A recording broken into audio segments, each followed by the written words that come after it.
I'd stopped waiting a long time ago. Waiting for the river to give her back. Waiting for the calls to stop. Waiting for the guilt to loosen its grip. 22 years and still, it hadn't let go. You learn to live with it like a bad back, never healed, just tolerated. The morning she drowned, I was supposed to pick her up from school. Only it wasn't school, it was a sleepover with a friend from her swimming club. I'd forgotten. Thought it was next weekend. By the time I got there, she was gone. Her friend said she wanted to show off her dive from the old railway bridge. She never came back up. They dragged that part of the river for a week. Brought in dogs, divers, even a psychic. You'd be surprised how fast hope turns into noise when people start whispering about spirits and closure. Her body was never found. No blood. No clothes. Just her backpack, caught on a tree branch downstream. Her name was Emily. She was 9. I was 35 when she died. A few years later, her mother and I divorced. Couldn't look each other in the eye anymore without seeing failure. She remarried, moved out to Arizona. I sold the house, quit my job, and went west until I hit the ocean. Found a new job working maintenance at a marina. It suited me, quiet, manual, distant. Over time, the world moved on. That's what it does. If you don't chase after it, it leaves you behind without so much as a look back. And I didn't mind. I built a small life on the edge of things. Met someone new. Not love, not really. Companionship. She left a few years ago, couldn't handle the weight I never set down. I didn't blame her. I'm 57 now. Got a house a mile from the harbor. 1 dog. No hobbies, unless drinking black coffee and ignoring holidays counts. I fish, sometimes.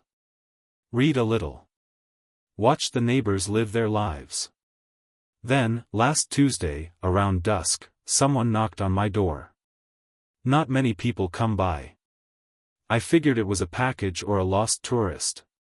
Took my time getting there.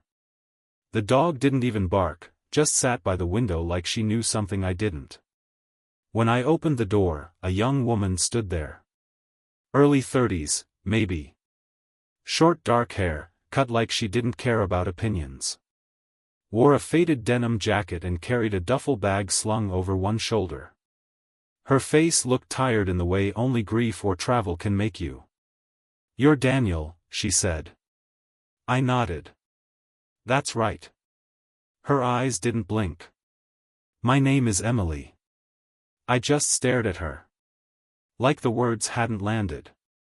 She didn't move. "I'm your daughter." I think I said something, maybe her name, maybe a curse, but I can't remember. I backed up and let her in without thinking. She walked past me like she'd been here before. She sat at the kitchen table. I stood near the sink, hands braced on the counter, trying to breathe. "I know this is hard," she said. "I know what you're thinking. That it's not possible. But I remember the bridge. I remember the water. I remember you screaming my name from the riverbank. That hit me like a sucker punch. I hadn't told anyone that. Not the police, not her mother. Not even the therapist I tried seeing in '09. "How do you know that?" I asked. "Because I was there." She reached into her bag and pulled out an old photograph, creased and water-stained. It was the one I kept in my wallet for years.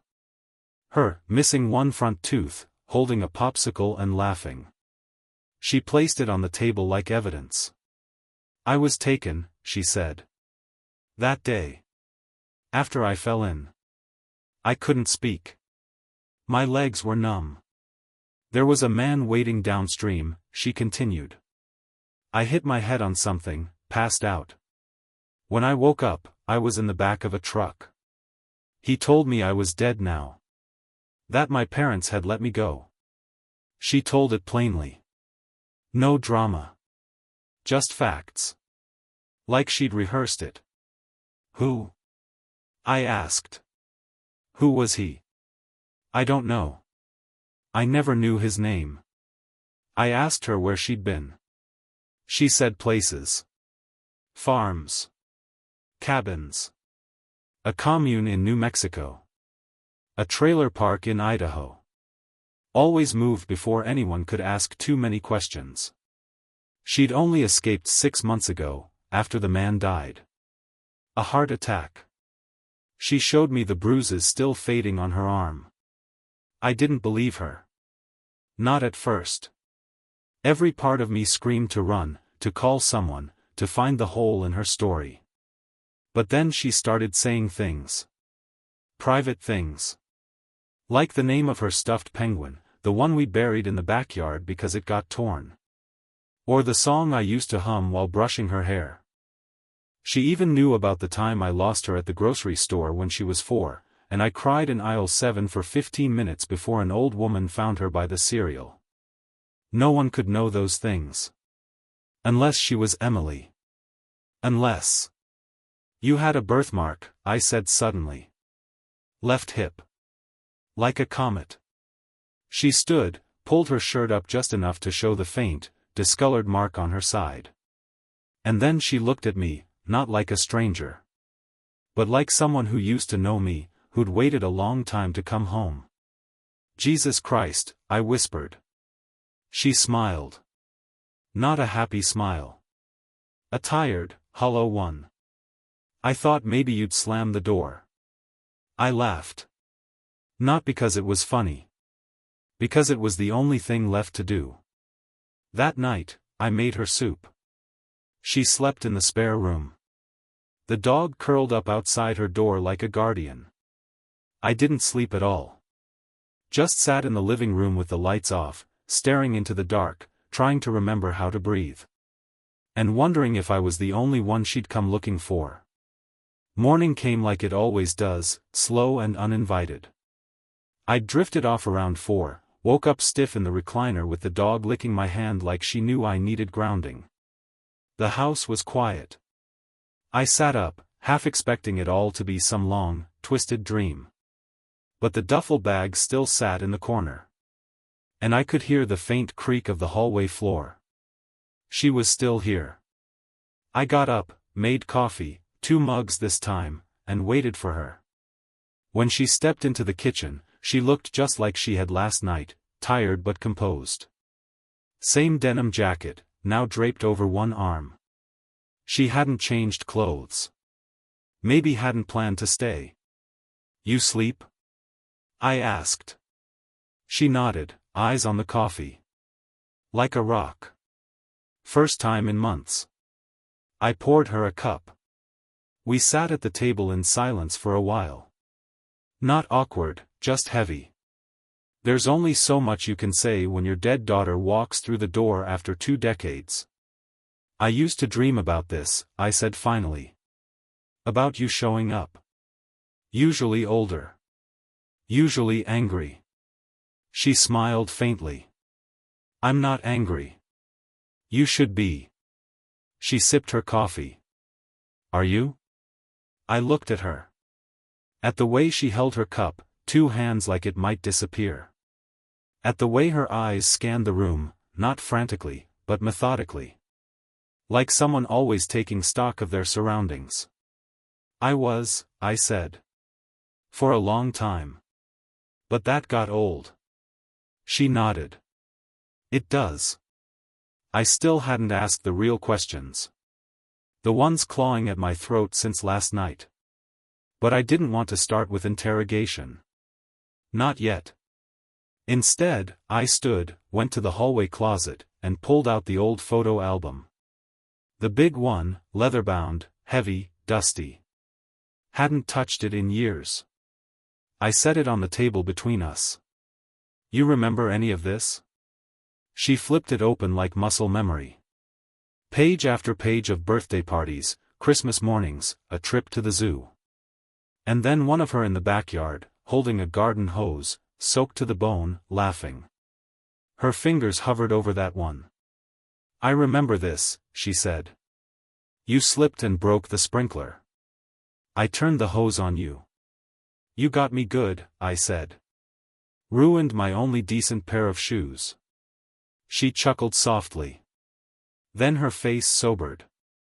I remembered it all in pieces. At first, I didn't know what was real and what was just a dream. But over time, it came back. You. Mom. The house. The bridge. She turned the page. Then another. She stopped at a picture of me holding her. She must have been 3. My hair was still dark then. Her head was on my shoulder, thumb in her mouth. That guy, she said. The man who took me. He said you gave up. I looked down at the photo. My hand trembled slightly. He said you were glad I was gone. That you didn't come looking. I couldn't speak. He used that to keep me quiet, she said. Told me no one missed me. That if I ever left, you'd just send me back. I swallowed hard. I never stopped looking. Not really. I didn't have much to go on. The river took everything. No signs. No prints. They said you must have drowned. But I never really believed it. Her eyes stayed on the photo. I don't blame you, she said. I just needed to know. She closed the album. I want to find out who he was. That landed like a punch. Why? I asked. Because he didn't work alone. I leaned back in the chair. What do you mean? There were others, she said. People who helped. Who turned a blind eye. Who knew a girl was living in that trailer park and never asked questions. And someone still watching. I stared at her. You sure? She nodded slowly. A week ago, I saw a man outside the motel I was staying at. Same van from Idaho. I waited, then doubled back. He was gone. But I know it was him. You report it? No ID. No plate. Nothing to report. Still. I need to know, Dad, she said. The first time she'd called me that. I need to know what he was part of. Why he took me. Why he kept me. I rubbed my jaw.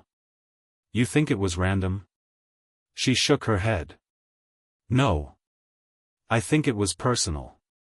We sat in silence again. You remember anything else about him?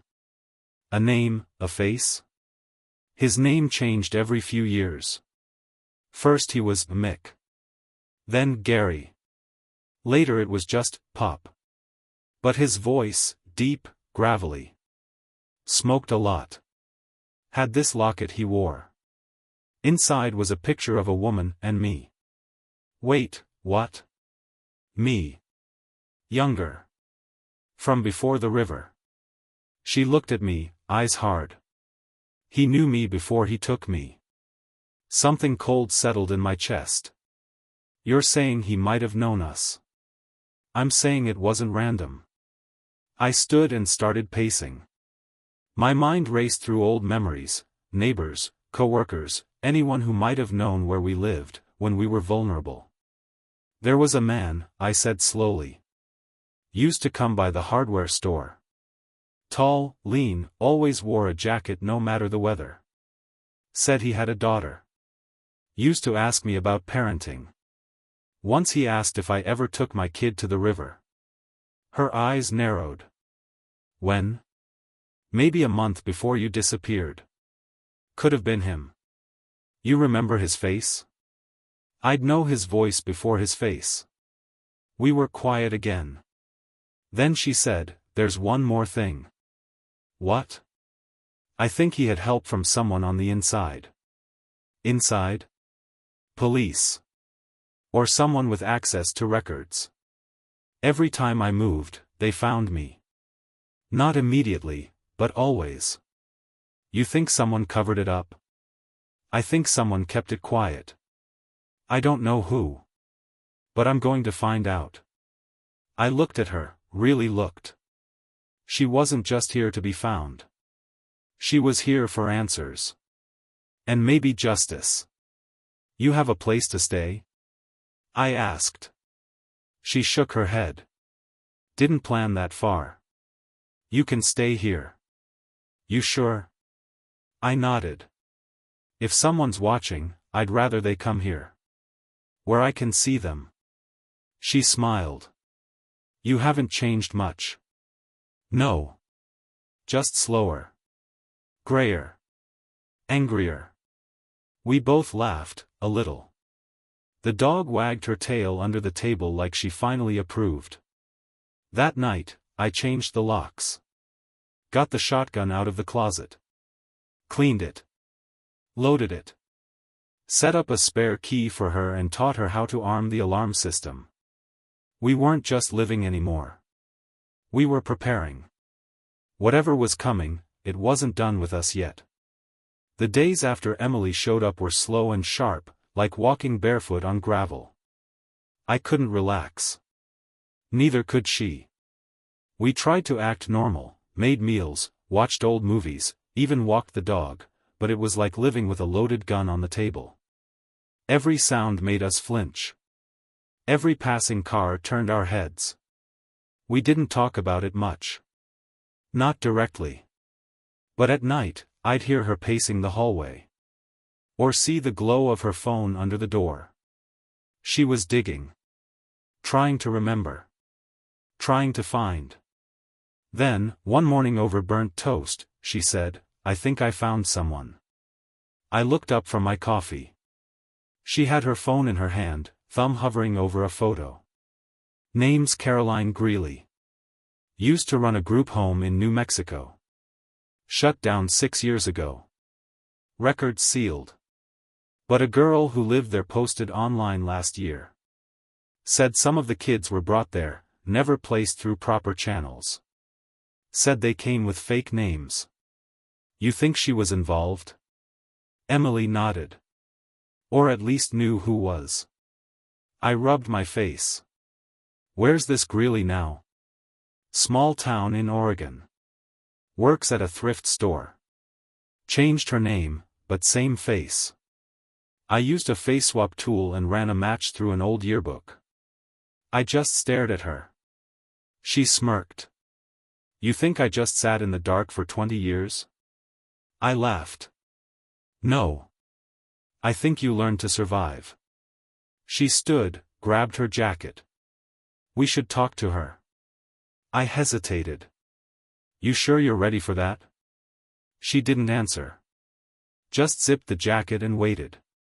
We drove north the next day. 6 hours on winding roads, through pine country and dusty old towns with one gas station and 2 bars. Emily barely spoke, eyes fixed on the horizon like she could will the miles away. We found the thrift store just before dusk. A crooked little building with peeling paint and wind chimes on the porch. The sign read, Granny's Attic, Vintage and More. Inside, it smelled like mothballs and rust. Shelves stacked with old lamps, jackets from the 80s, a mannequin wearing a wedding dress 2 sizes too small. Behind the counter stood a woman in her 60s. Gray hair in a loose bun. Sharp eyes behind gold-rimmed glasses. Emily froze. That's her, she whispered. I walked up, slow. You Caroline? She looked up, surprised. Not in a long time. Emily stepped beside me. You ran West Haven home in Albuquerque. The woman's face changed. Not panic. Not denial. Just weariness. Like a boxer hearing the bell. She looked at Emily. You were one of his. Emily didn't blink. I was his. Caroline nodded slowly. Come with me. She locked the front door, flipped the sign to closed, and led us through a beaded curtain into the back. Small break room, mini fridge, 2 chairs. Saturday, I knew this day would come, she said. Who was he? Emily asked. Caroline looked down. He went by a lot of names. The last one I knew was Walter Corman. But that wasn't real either. He had a dozen aliases. Always moved every few years. Why'd you help him? I didn't know, at first, she said. He brought me a girl, said she was his niece. Said her parents had died. I didn't ask questions. I just trusted him. He was charming. Her voice broke a little. Later I figured it out. But by then, I was in too deep. Paperwork was forged. Records faked. If I talked, I'd go down too. And the girls would be scattered. Maybe worse. You let him keep us, Emily said. I fed you. I clothed you. You kept me. Caroline didn't argue. There were others, Emily said. People watching us. Following us. Was that you? No, Caroline said. That wasn't me. After the home shut down, I disappeared. I haven't seen any of them in years. Then who's still out there? I asked. Caroline hesitated. Then said, there was a man. Not Walter. Someone above him. Gave him the names. Told him which girls to take. Which parents to watch. Who? Emily asked. Never saw his face. Only heard the voice once. But he had access. Real access. Hospital records. School reports. Social services. Law enforcement. Could be, Caroline said. Could be worse. She opened a drawer, pulled out a manila envelope. I kept some things. In case anyone came. Inside were photos, blurry, black and white, taken from a distance. Girls getting off buses. Standing in schoolyards. One of them was Emily. 8 years old. Backpack. Pigtails. I didn't take these, Caroline said. They were delivered. By who, she didn't know. But the message was clear, this one's next. Emily stood. I want the originals. Caroline handed them over without a word. What do we do now? I asked, back in the car. Emily stared at the photo in her lap. We go home. We wait. For what? For them to come. And that night, back in our little house, someone did. We were asleep. Or trying to be. Then the dog growled. Low. Guttural. I reached for the shotgun. Footsteps on the porch. Slow. Measured. I moved to the hallway, signaled Emily to stay down. Then. A knock. Same as before. But slower. Heavier. I opened the door an inch. A man in a dark coat stood there. Face in shadow. He didn't speak. Just held up something in his hand. It was the photo. The one of Emily with her backpack. Folded in half. Burned at the edges. Then he turned and walked away. He left the photo on the porch. No note. No name. Just the picture, burned like a warning, or maybe a promise. Emily picked it up, turned it over in her hands. No prints. No writing. Just that little girl with the backpack, smiling at something off camera. Smiling like she had no idea the world was about to shift beneath her feet. We didn't sleep after that. I sat by the window until morning with the shotgun across my lap. Emily sat on the floor, back against the wall, knees pulled to her chest. The dog never stopped watching the door. This was a message, she said. I nodded. Yeah. But we don't know if it's for you, or me. She looked at me. What are you saying? I didn't answer. Because there was something I hadn't told her. Something I'd buried years ago. Back then, after the river, after the cops gave up, I didn't. Not completely. I went looking on my own. Hired a private investigator, a guy named Bruce Ledbetter. Former military. Rough around the edges. The kind of man who made threats sound like small talk. He looked for 6 months. Traced a van spotted near the bridge. Talked to people in diners, motels, truck stops. Came back with a name, Walter Corman. Said the guy had been moving through the state with a girl who fit Emily's age and description. Always a niece, always temporary. Always gone before the neighbors got too curious. Bruce gave me a file, photos, receipts, notes. Then he told me to let it go. He's dangerous, he said. Connected. I didn't listen. I kept digging. Found out Walter had been investigated before, twice. Both times the charges disappeared. Witnesses recanted. Evidence went missing. That's when I realized what Bruce meant by connected. I took the file to the police. They thanked me and shelved it. 2 days later, Bruce's truck exploded outside his cabin. They ruled it a gas leak. That's when I stopped. I burned the file. Sold the house. Vanished west. But I never forgot the name. And now Emily had brought him back. You knew, she said. It wasn't a question. I suspected, I said. But I didn't have proof. And I couldn't risk losing what little I had left of you.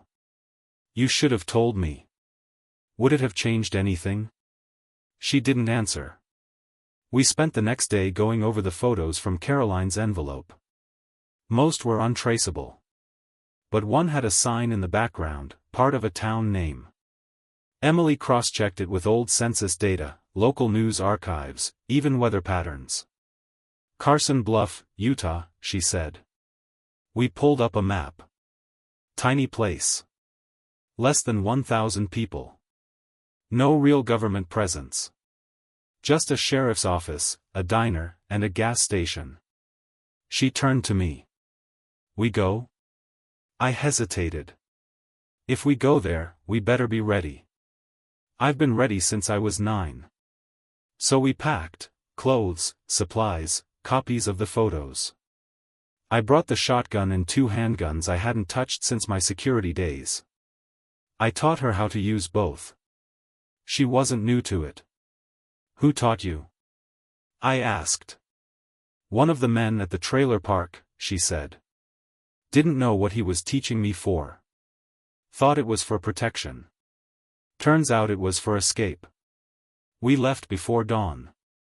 Carson Bluff was as small and suspicious as expected. The kind of place where strangers stick out like broken fence posts. We checked into a rundown motel on the edge of town, paid in cash, used fake names.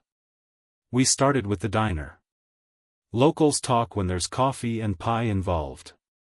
Emily sat at the counter. I took a booth.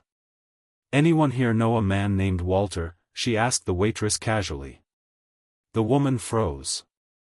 Just for a second. Then she forced a smile. Don't get many Walters here. No? Emily said. Shame. He owes me money. The waitress walked off without answering. That night, someone tried to break into our room. I was waiting. He got a warning shot and a cracked rib for his trouble. Didn't say a word. Didn't carry ID. Just ran when he could breathe again. We didn't sleep. Next morning, we went to the sheriff's office. A man with a thick gut and tired eyes sat behind the desk. Sheriff Lyle Monroe, he said. You folks just passing through? I nodded. Looking for someone. Don't get many people worth looking for out here. We're old friends. He looked us both over. You related? He asked. Something like that, I said. He leaned back. This about Walter? I didn't answer. He sighed. I remember him. Came through years ago. Had a kid with him. Said it was his. What happened to them? Disappeared. Like smoke. Didn't investigate? He shrugged. Nothing to investigate. No one filed a complaint. No one got hurt. Emily stepped forward. I got hurt. Monroe looked at her, long and hard. Then he stood, walked to the back, and came out with a single file folder. Dropped it on the counter. Here's what we had. Not much. One witness. Dead now. Fell off a roof 3 years ago. Walter's name was fake. Everything else too. She opened the file. Inside was a photo. Not Walter. Someone else. Wearing a deputy's uniform. And in the background, me. Holding Emily. At a school carnival. I don't remember this, I said. Emily stared at the photo. I do. She pointed to the man in uniform. That's the one who gave me the candy. The one who said my parents were gone. Her voice dropped. He knew you. I looked closer. And I remembered. His name was Dean Harker. Worked the local beat when I lived near the river. Quiet guy. Barely spoke. Always watching. I hadn't seen him in over 20 years. And now his photo was in a town where Walter once lived, and kids went missing. Something was wrong. Not just about Walter. Or Harker. Something deeper. Something tied to me. I looked at Emily. And for the first time, I wondered. What if I wasn't just the victim? What if I'd been the bait? Back at the motel, Emily laid the photo out on the bedspread like evidence in a trial. The one with me, smiling. Her on my shoulders. And behind us, Deputy Dean Harker, watching. The colors had faded. The edges curled. But his face was clear. He was there, Emily said. I nodded. Yeah.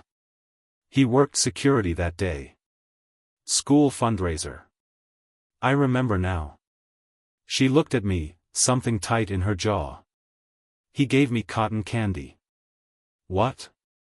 That day. At the carnival. I didn't remember it until I saw his face. She sat on the bed, hands in her lap. I got separated from you. Just for a second. He came up, said you sent him. Told me to follow him. Said you were waiting by the parking lot. My throat dried. And you did? I asked. She shook her head. I didn't. Some woman saw us. Asked if I was lost. He walked away like nothing happened.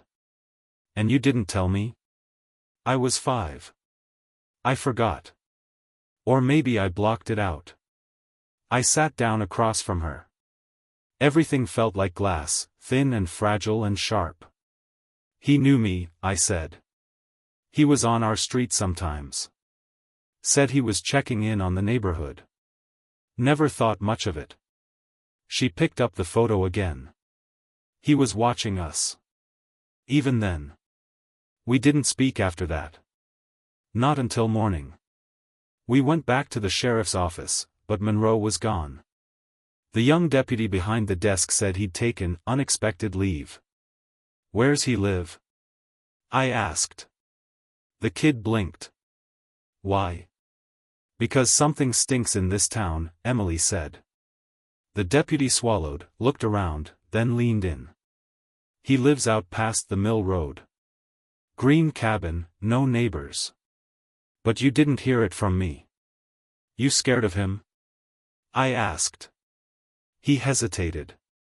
I'm scared of what he's part of. We drove out there mid-morning. Quiet stretch of woods, one dirt road in, none out. Classic trap setup. I parked a quarter-mile back, walked in slow. Emily stayed behind with the car and the dog. I carried a 9mm under my coat. just in case. The cabin was old, moss-covered. Curtains drawn. Smoke from the chimney. Someone was home. I knocked once. Then again. The door creaked open a crack. Not wide enough to see inside. "Who is it?" a voice rasped. "Just a man with questions." Silence. Then, "You don't want answers."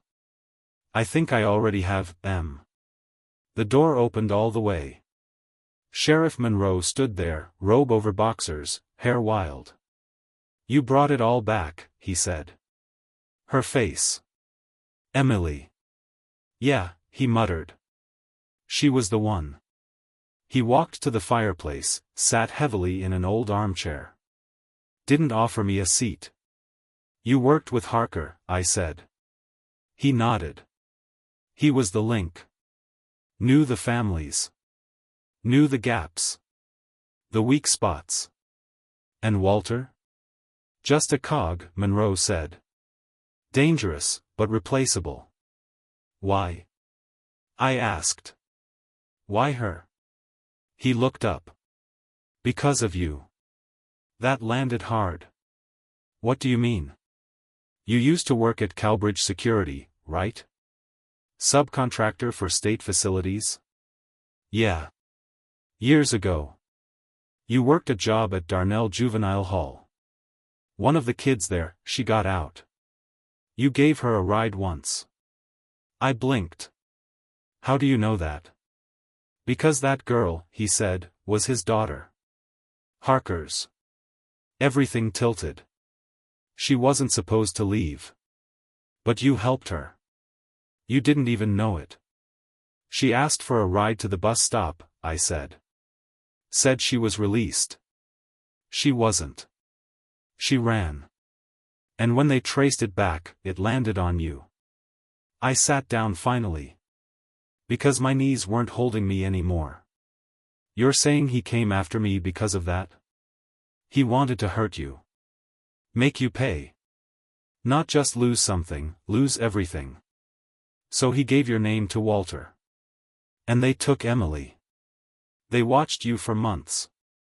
Harker made the call. Walter did the deed. And you just stood by." "I was a young deputy," Monroe said. "By the time I knew, it was too late. And when I tried to say something, I got reassigned. Twice. Then the warnings came." He rolled up his sleeve. A jagged scar ran down his forearm. "Break in," he said. "Only thing they took was a file. Left me this." I stood slowly. "Where's Harker now?" "No one knows. Disappeared 10 years ago. Rumor is, he's overseas. Or dead. But a man like that. I doubt he dies easy." I left the cabin without another word. Emily was waiting in the car. I told her everything. She didn't speak. Just stared out the windshield. Then she said, "He took me, because of you." I nodded. She turned to me. Her voice was quiet. "I thought he was a monster. Random. Senseless. But he had a reason. That doesn't make it better." "No," she said. "It makes it worse." That night, we drove. We didn't know where. Just away from Carson Bluff. Toward something else. Toward answers or closure, or maybe just an end. Emily sat with the photo in her lap again. But this time, she wasn't looking at the little girl. She was staring at Harker. And I knew that face was burned into her memory now.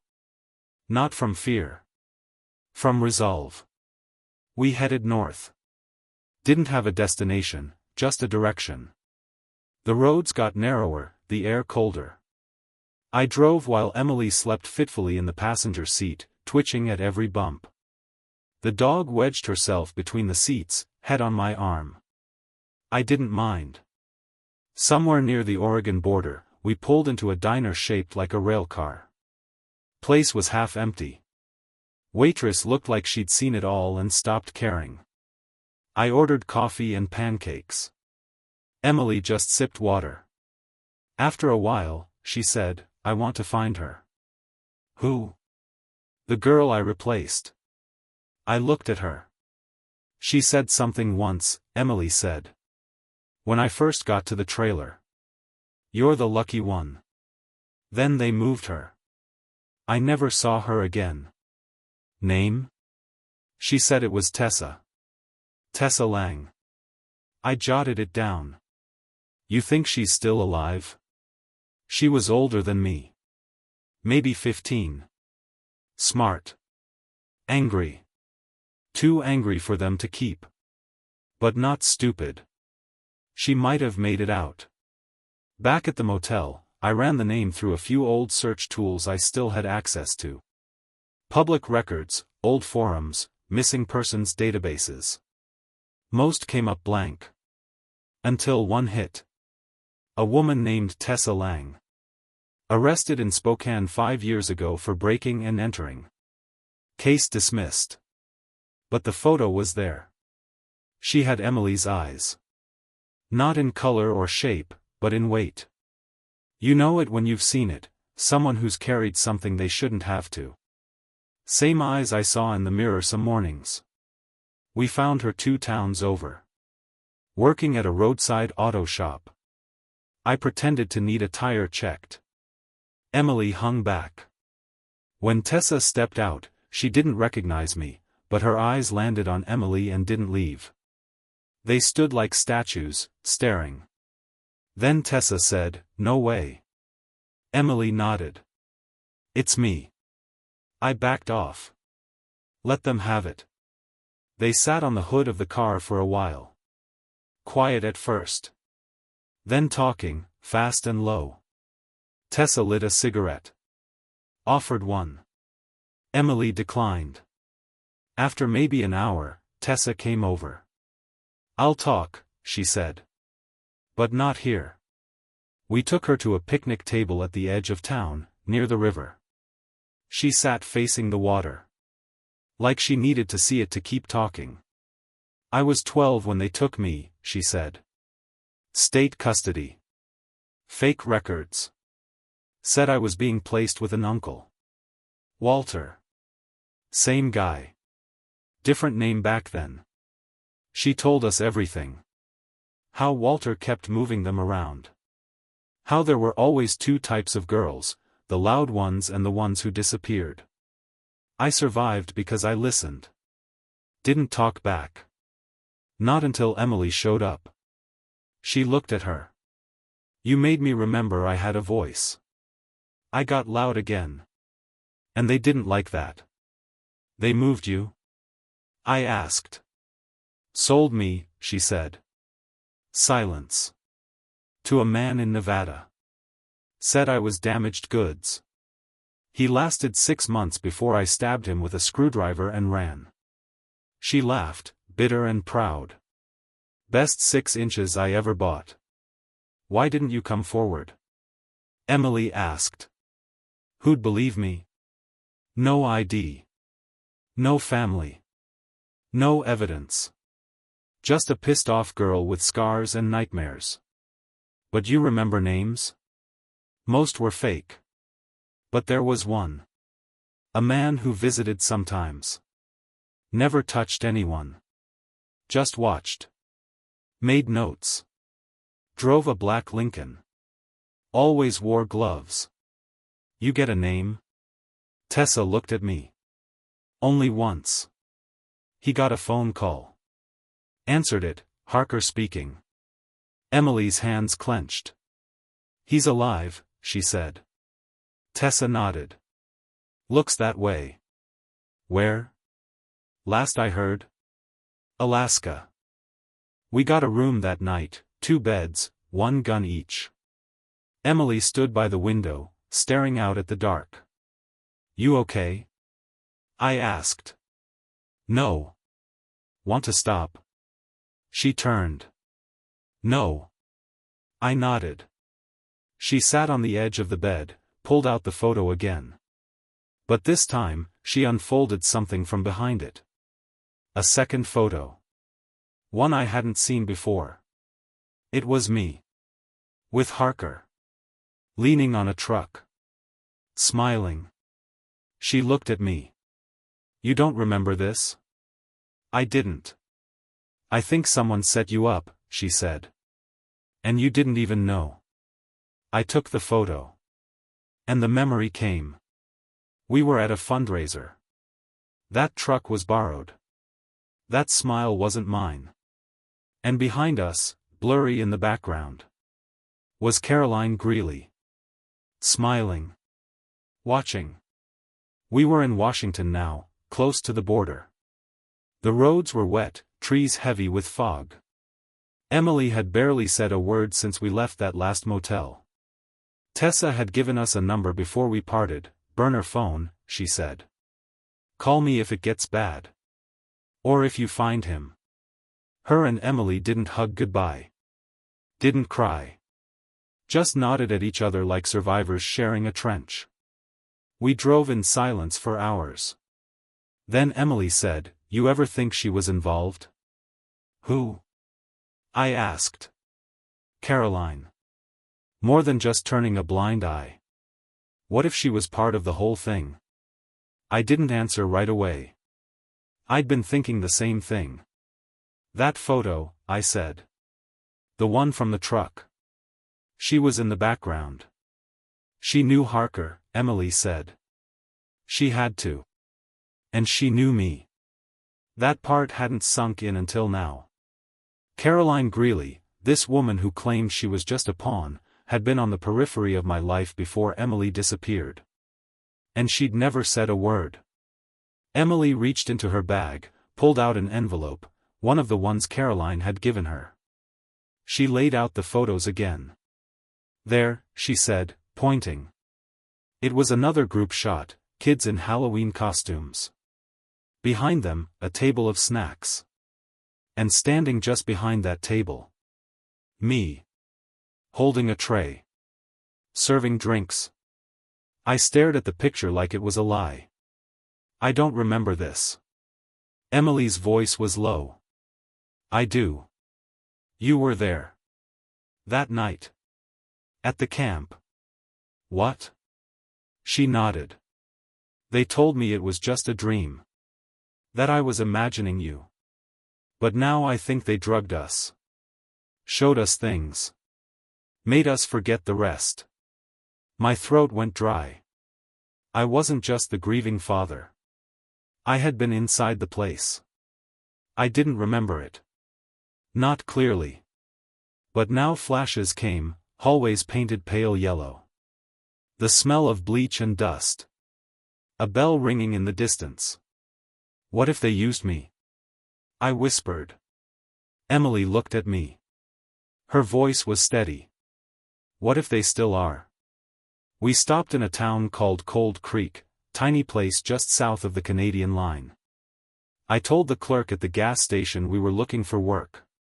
He pointed us to a local man who needed help clearing snow off his property.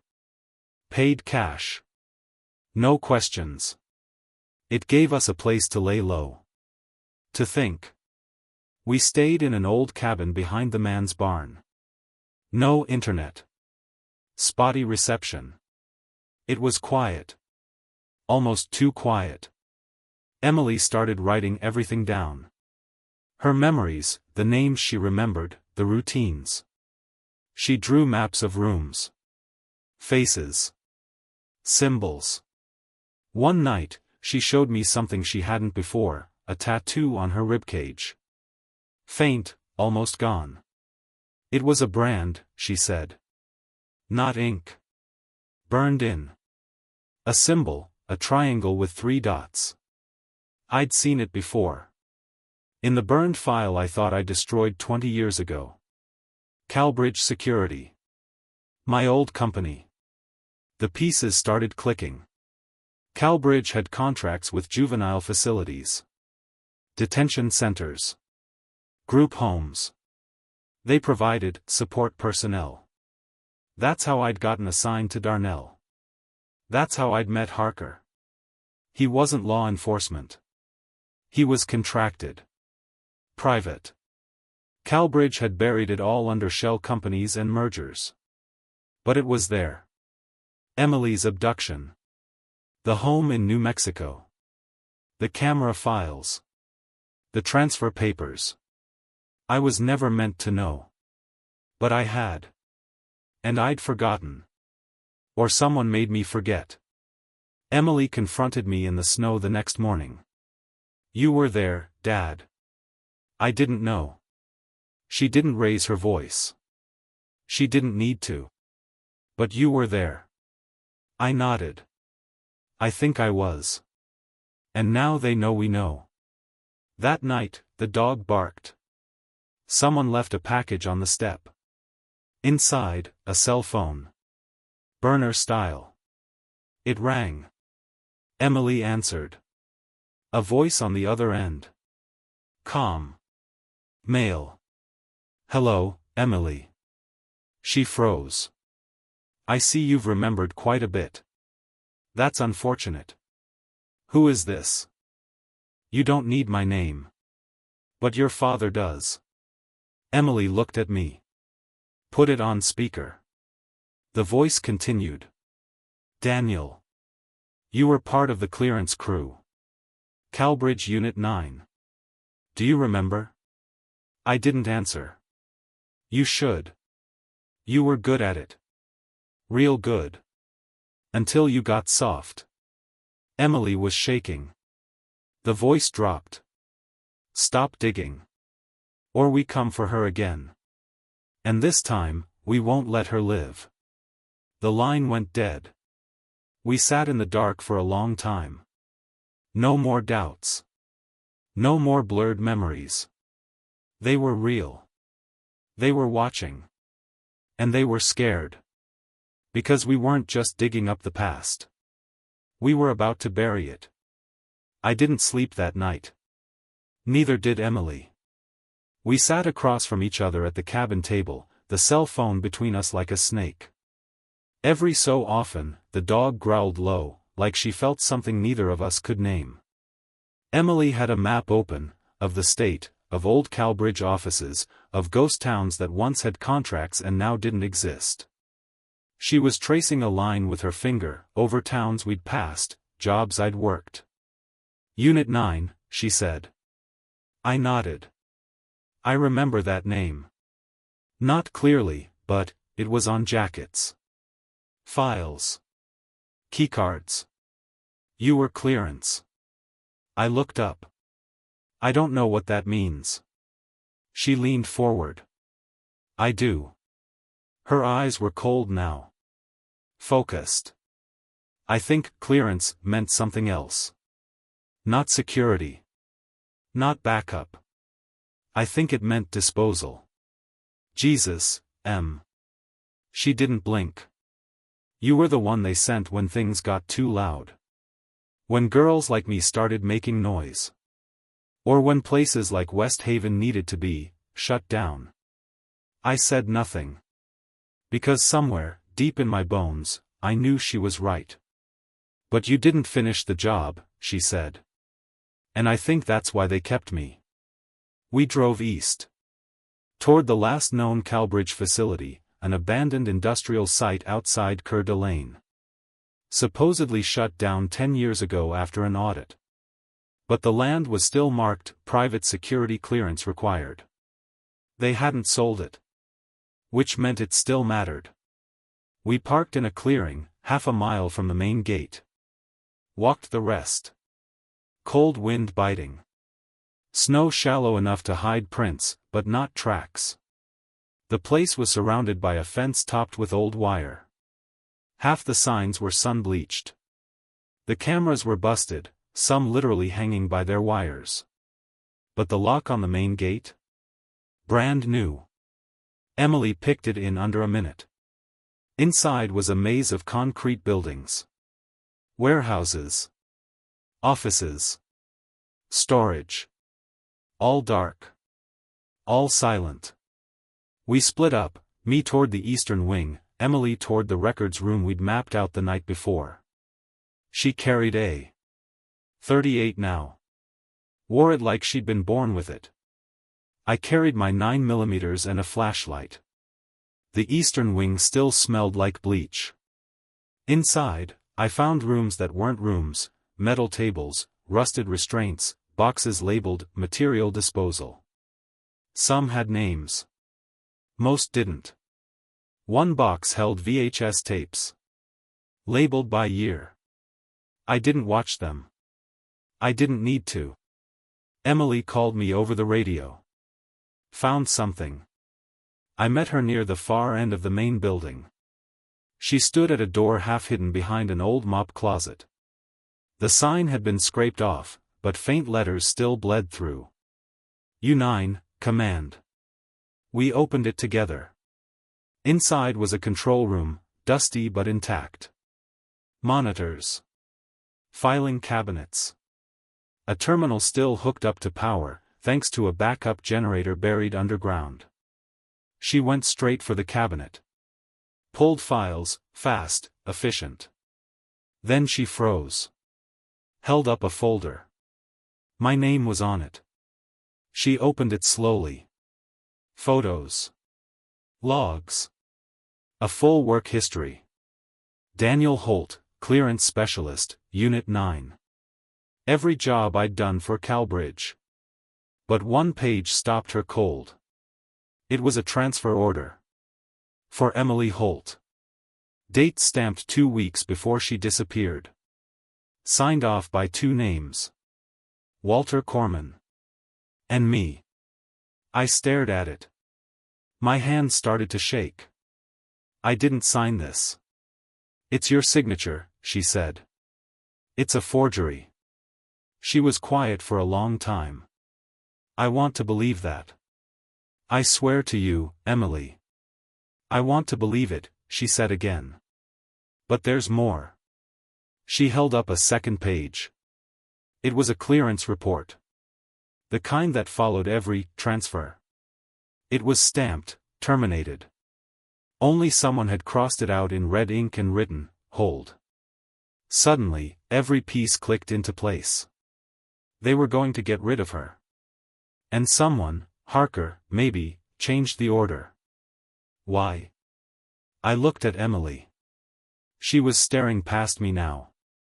I wasn't a mistake, she said. No. I was leverage. Then a noise behind us. Footsteps. I raised my weapon. Emily ducked behind a desk. A man stepped into the room. Older. Thin. Wore a black coat with a faded Calbridge logo on the sleeve. His voice was the same one from the phone. Daniel. Emily. Who the hell are you? I barked. I was Unit 7. Oversight. You were my tool. She was the warning. He stepped closer. We gave you a chance to forget. You didn't take it. He pulled a pistol from inside his coat. And Emily shot him in the leg before he could raise it. He screamed, dropped hard. I kicked the gun away. He laughed through his pain. You think this matters? He said. You think one girl changes anything? Emily stood over him, calm. No, she said. But I'm not the only one anymore. We called Tessa. We sent copies of the files to 4 reporters. 2 ex-cops. A federal investigator I once trusted before everything fell apart. Then we lit a match and walked away as the building burned behind us. We watched it fall in silence. The fire ate everything. Except what we carried out. And what we remembered. We went dark after the fire. No more motels. No phones. We paid cash, used fake names, stuck to back roads and borrowed cabins. For the first time in weeks, there were no calls. No knocks. No men in black coats or burned photographs on our porch. But Emily never stopped watching. She slept with her boots on now. Ate like someone who didn't trust the food. The dog stuck close to her side, guard, companion, shadow. I tried to rest. Tried to believe it was over. But peace that's sudden isn't peace. It's a reset. A reloading. We knew someone was still out there. And we hadn't found Harker. It was Tessa who called it in. We'd given her a burner number, told her to use it only once. She did. Her voice was tight, urgent. He's in Montana. Where? Red Ridge. A place called Birch Lake. He's running something there. Off the grid. But I saw him. It's him. Emily didn't hesitate. She was already packing. I asked Tessa one last thing before hanging up. You sure it's him? I never forget the face of a man who watched me like I was meat, she said. Yeah. I'm sure. We drove 2 days straight. Slept in shifts. Talked only when we had to. The road narrowed as we went north, until it turned to dirt, then gravel, then nothing. We hiked the last mile on foot, through pine and snow and silence. And then we saw it. A compound. Hidden in the trees. No signs. No flags. Just cabins, generators, a satellite dish. And people. Not many. 5? 6. But they moved like soldiers.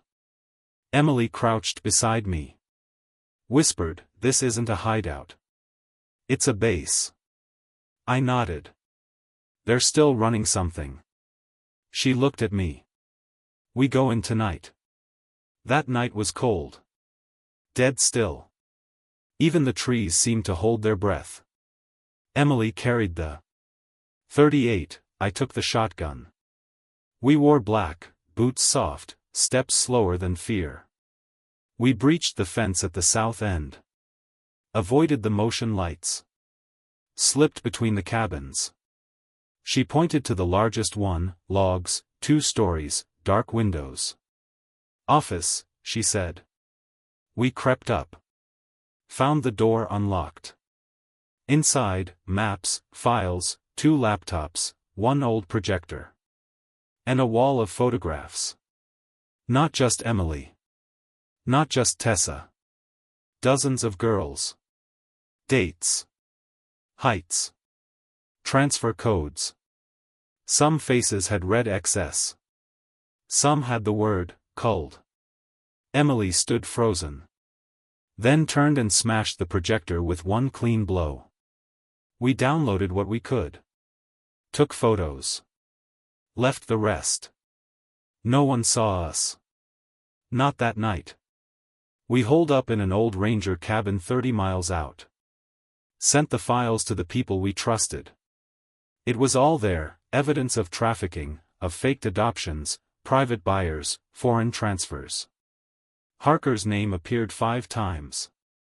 Sometimes as a handler. Sometimes as a sign-off. And once, just once, as donor. We didn't know what that meant. Didn't want to. Then the silence broke. 3 nights later, the door burst open. Flashbangs. Boots. Voices. They didn't come to arrest us. They came to end it. I got off 2 shots. Hit one in the leg. But there were too many. They grabbed me first. Then Emily. They dragged us to the snow. And someone walked up slow. Black coat. Same voice. You just don't know when to stop, he said. But it wasn't Harker. It was the man from the facility, the one she shot in the leg. And now he had backup. You burned our place, he said to Emily. Let's see what happens when we return the favor. He raised his gun. But before he could pull the trigger, a sound split the air. A rifle shot. He dropped. Chaos followed. More shots. Screams. Dogs barking. And from the trees. Tessa. With a scoped rifle and a fury that didn't need words. In 2 minutes, it was over. 2 men fled. 2 more didn't. The dog tore into the last one before he could draw again. We stood, shaking. Emily looked at Tessa. You followed us? Tessa shrugged. Didn't want to miss the ending. Emily nodded. We're not at the end yet. She picked up the dead man's radio. Harker, she said into it. We're coming.